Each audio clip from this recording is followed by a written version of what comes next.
You're listening to Too Much on Her Plate, the podcast for smart, busy women who are tired of running on the hamster wheel and are ready to create freedom from overeating and emotional eating. I'm your host, clinical psychologist, author, and a smart, busy woman too, Dr. Melissa McCreary.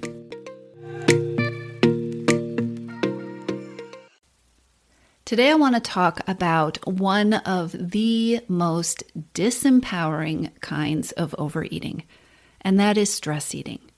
Stress eating, which is, as you know, overeating that happens or eating that happens as a response to stress or as a way of trying to cope with stress, is so frustrating because most of the time you know it's happening. You understand the reason that you are reaching for something to eat, even if you aren't hungry, but you probably feel a degree of helplessness or powerlessness around the stress or around changing the situation. And the advice that is out there about what to do about stress eating is also infuriating. I'm sure that you have heard the absolutely inane, incompetent advice like, don't give in to stress eating. If you're stress eating, realize that what your body needs isn't really food and don't do it. I mean, really? My other favorite bit of non-helpful advice is if you're stress eating, you need to do some things to reduce your stress. Right, we know that. Here's the thing.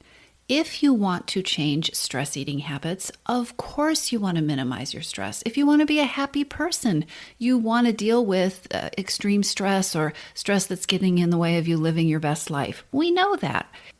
If you want to break free from stress eating, the idea that the way to do this is to create a stress-free life is unrealistic, it's impossible, it's perfectionistic thinking, and it's probably going to lead to more stress and frustration as you try harder and harder to do this thing that isn't going to happen. Today, what I want to talk about are real ways that you can change your relationship with food in the midst of stress. So ways that you can change stress eating habits, transform them into something else or another way of dealing with stress, even when the stress isn't going to stop. I've got 5 ways that you can interrupt the process of stress eating. And I've also got a downloadable PDF for you that's going to summarize the 5 different strategies that I'm going to talk about today. I will put the link to that in the show notes below the episode. So, how do you interrupt stress eating if you cannot interrupt the stress? The first thing to do is to harness compassion. Another way to think about this that I'm going to describe to you in a moment is to harness the power of being seen. Now, here's what I mean about this. Too often, well, actually all the time, if you are in the middle of stress, it feels very frantic. It feels like the power of an out-of-control train coming at you. When you're stressed and then you find yourself turning to stress eating, your reaction is going to come from a place of stress. And it is really easy to fall into that place of frustration and anger with yourself and negativity, right? When you're already stressed, the negative thoughts, they flow pretty easily. And so it is normal under stress when you're doing something or feeling triggered to do something that you don't want to do to have these harsh thoughts, right? In that moment, your thoughts can be pretty unkind, pretty judgmental, and pretty harsh. So if you are already stressed and you find yourself eating in the way that you didn't want to, it is pretty human to be thinking things like, why can't I do this? I should do better. Why can't I control this habit? Damn it, I blew it again. Those kind of thoughts. While these kind of reactions are not out of the realm of normal when you're under a lot of stress, they're not helpful if you want to break the cycle of overeating. In fact, that feeling that you've blown it or it's all your fault or you haven't done a good job and that anger at yourself is quite likely to lead to more overeating. This is why it is really important to start with compassion, or when you catch yourself in that cycle of frustration, to begin again with compassion. You're stressed, maybe overwhelmed, maybe tired, and you're probably in need of a break. And while a break can be really, really helpful, I know that sometimes that isn't possible. It is possible in these situations to practice facing the situation and facing yourself with kindness, with respect, and with compassion. So I know that sounds very nice, but it's not clear at all what that looks like. So let's talk about that. And this is where I want to talk about the power of being seen. In really tough times, stressful times, times where it feels like you can't do anything to make things better, the experience of being seen can be extremely powerful. I want you to think about times when someone has held you when you are upset, just given you a big hug. Even if that person did nothing to change the situation, the experience of having someone there with you who was acknowledging your pain, who cared, it was probably powerful and it was probably comforting. You owe it to yourself to give that same kind of compassion to you. You can actually begin to interrupt stress eating cycles with compassion and with this power of seeing yourself. Acknowledge how you feel. So often when we're stressed, remember, we're just plowing straight ahead. Take a moment, see yourself, and acknowledge how you feel. You may even want to say it out loud. Something like, I am feeling so stressed and overwhelmed right now. I'm feeling lost right now. Add some compassion, just like you would for a friend. So you could say things to yourself like, this is really hard. I'm feeling really overwhelmed. I'm really trying here. I'm having a hard time. When you see yourself, and when you address yourself from this place of compassion, rather than that place of exasperation or self-blame or frustration that is so easy when you're stressed out, but when you make that shift, when you address yourself from a place of compassion, when you see yourself, taking that simple step is going to make taking next steps easier. So start with compassion and see yourself. Here's the next thing I want you to think about when you want to change your stress eating habits. When you're stressed and busy, it is so important to give yourself enough space to be able to see the possibility of doing something differently. Stress eating happens without much thought. Reaching for something to eat, it could be a really old habit, or it could be a shortcut that you've learned, even as a way to show yourself some compassion, even though it isn't really showing yourself compassion because it's not really seeing yourself. I know you are busy, but taking a few minutes to take a few deep breaths, a few seconds to take a few deep breaths, or to feel your heartbeat, or to close your eyes and listen to a favorite song. Taking a few minutes to check in with a really, really short meditation app on your phone.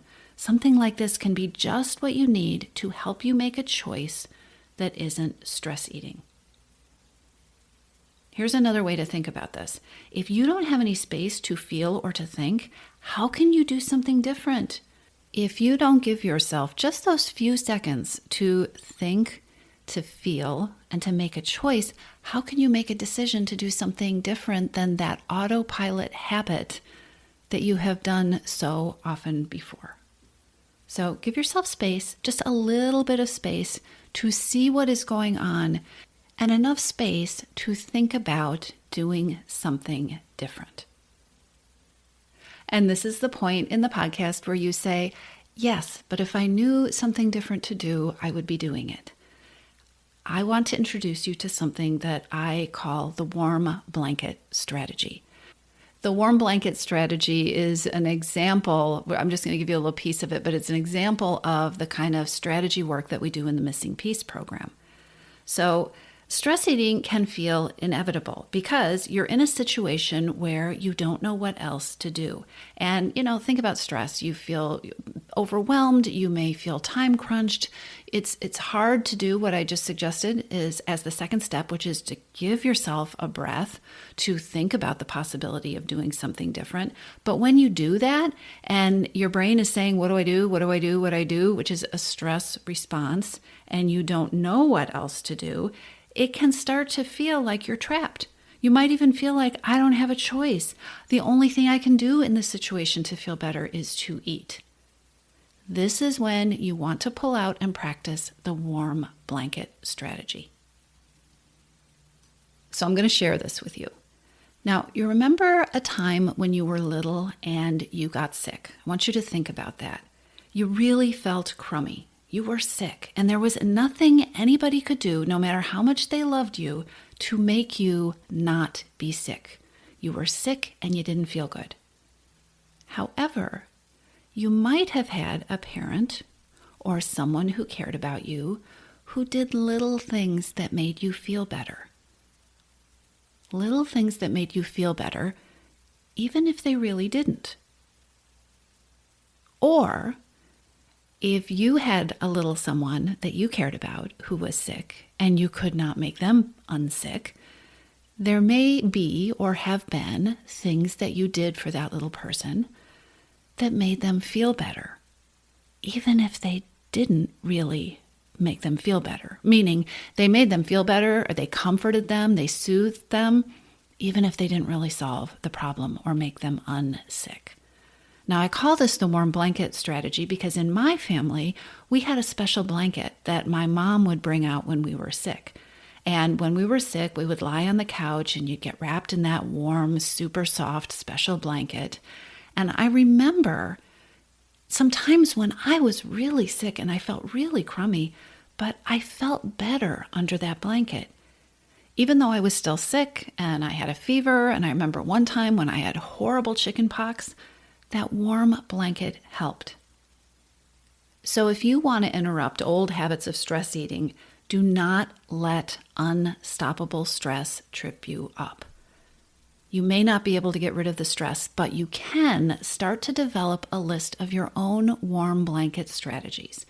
I want you to develop a list of ways that you can show yourself care and compassion and kindness, even though the stressful situation isn't going to be changed. How can you be kind to yourself while you are in the stressful situation? Stress eating itself, that may actually be your current warm blanket strategy. So, if you frame it that way, think about what are some things that you could put in place that instead that would feel more like a warm blanket and wouldn't have that hangover effect that the stress eating habit does. So I want to remind you that if you have had a history of struggling with stress eating, and if you've had a history of having thoughts where your brain tells you that you are trapped, that you don't have any choice, that there is nothing that you can do besides stress eat, when you start to think about new ideas, new thoughts, new ways of responding to that urge to stress eat, your brain is going to push back. Your brain is likely to tell you this isn't possible. Your brain is likely to come up blank when you start to try to think of warm blanket strategies. That's okay. Keep asking the question. This is how we grow our brains, we grow our thoughts in new directions. And if you can't come up with any warm blanket strategies, ask yourself, what would you do for a friend? How would you talk to a friend? How would you comfort and soothe a friend or a small child? And see if you can pull some ideas from what you would do for somebody else that you can apply to yourself. Now, speaking about your brain pushing back to strategies, be prepared for your brain to push back to this next way of intervening with stress eating that I want to talk to you about. I want you to hear me out on this one. If you are stressed, and you are struggling to not stress eat, I want you to focus on relaxing. In fact, I want you to call this strategy relax anyway. I want you to relax anyway, even if it feels impossible.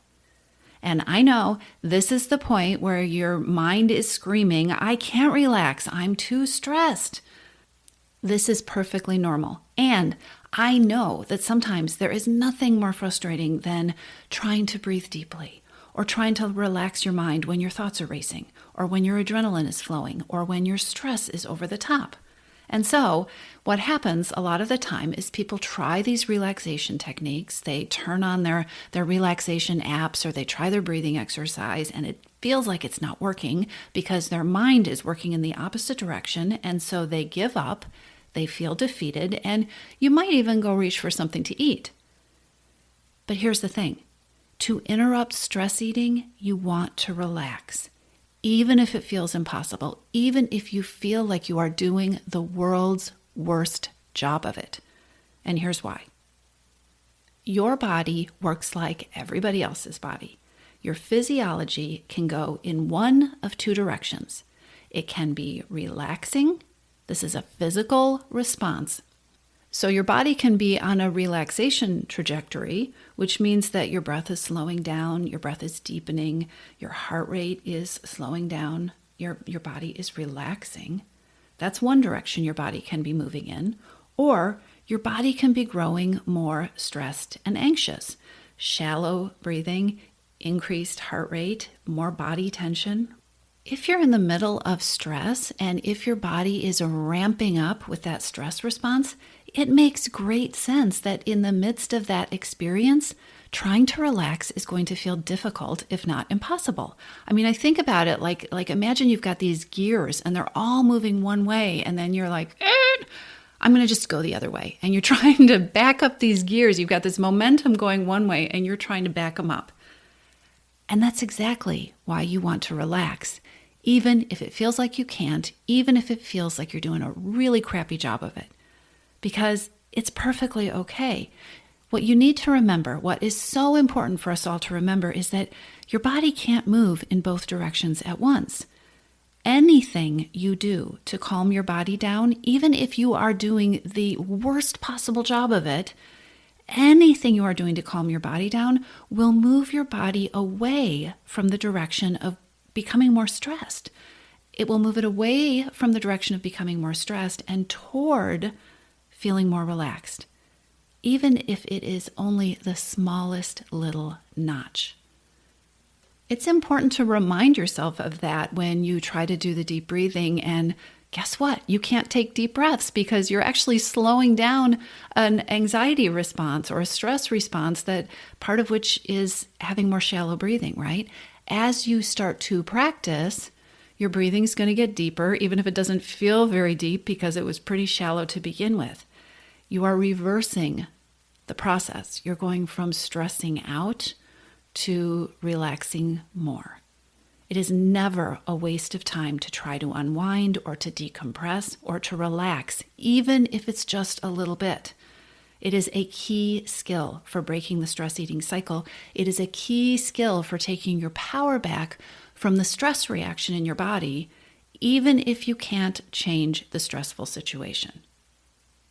So here's the last key move I want to cover. If you're trying to break that cycle from being a stress eater when you're under stress to doing something that serves you better, I want you to think about making a move from being reactive to proactive.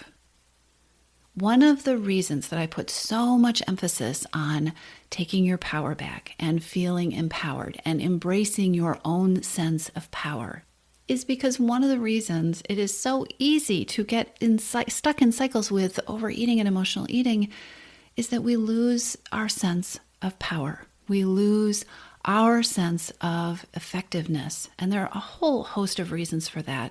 In this situation, stress can leave us feeling very reactive. One of the things that is so painful and uncomfortable about stress eating is that it often feels absolutely out of our control, right? Sometimes it is happening on autopilot, or it feels like I don't really have a choice. I don't know what else to do. I'm backed into a corner. So stress eating is often more of a reaction than a deliberate choice. Or if it's a deliberate choice, it does not come from a place of feeling empowered. Finding ways to move from one of reaction, and think about reaction is like things are being thrown at you and you have to catch them. You are at the mercy of what is happening to you. Finding ways to move from being reactive to sitting in a sense of your own power so that you can be proactive, so that you can make choices, so that you can make decisions. It not only allows you to come from a much greater place of effectiveness with your relationship with food, but the difference between reactivity or being reactive and being in a place where you're proactive, that sense of having a sense of control or being in charge, this all by itself reduces my stress. An important key, a really important key to breaking stress eating habits is starting to identify the places and the times, even in the midst of stress, when you are most able to be proactive. One of the ways that we can move from being reactive to being proactive is to break things down into smaller steps. So ask yourself, what can I take charge of? When in the midst of whatever is going on, what are the times when you're best able to intervene? When are you best able to make a choice that is something other than stress eating? When in your day or in your week are you best able to implement the strategies that I've been talking about in this episode?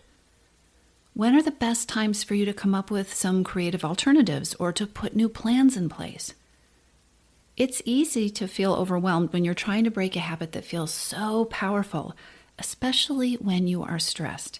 So you want to be really careful about falling into all or nothing thinking.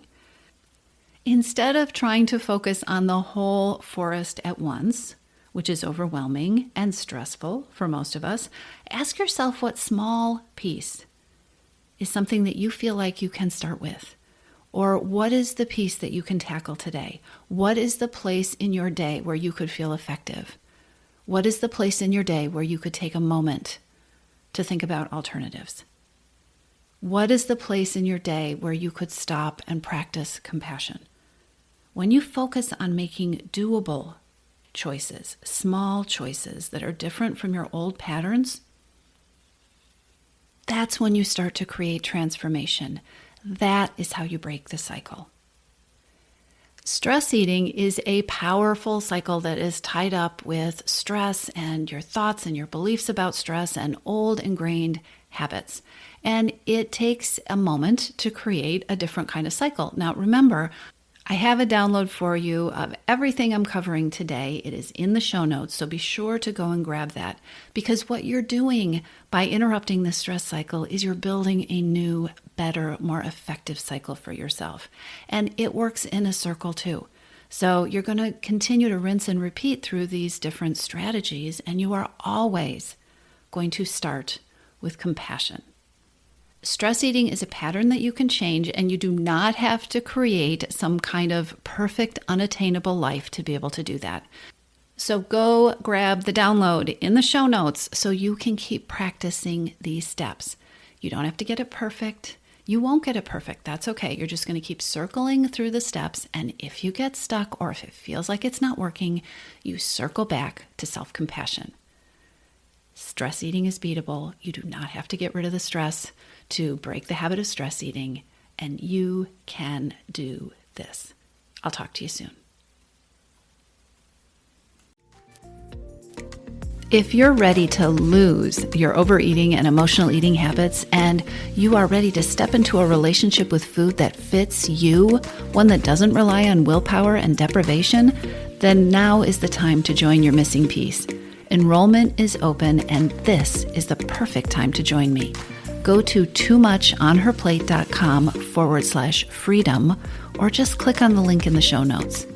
Your Missing Piece is the program where I show you step by step how to create freedom from overeating with a unique combination of psychologist-designed, personalized work with me, coaching, and smart strategy. You'll learn how to reclaim your power, ditch the diets, and create results that are built to last. Check it all out at toomuchonherplate.com/freedom, and I'll see you inside.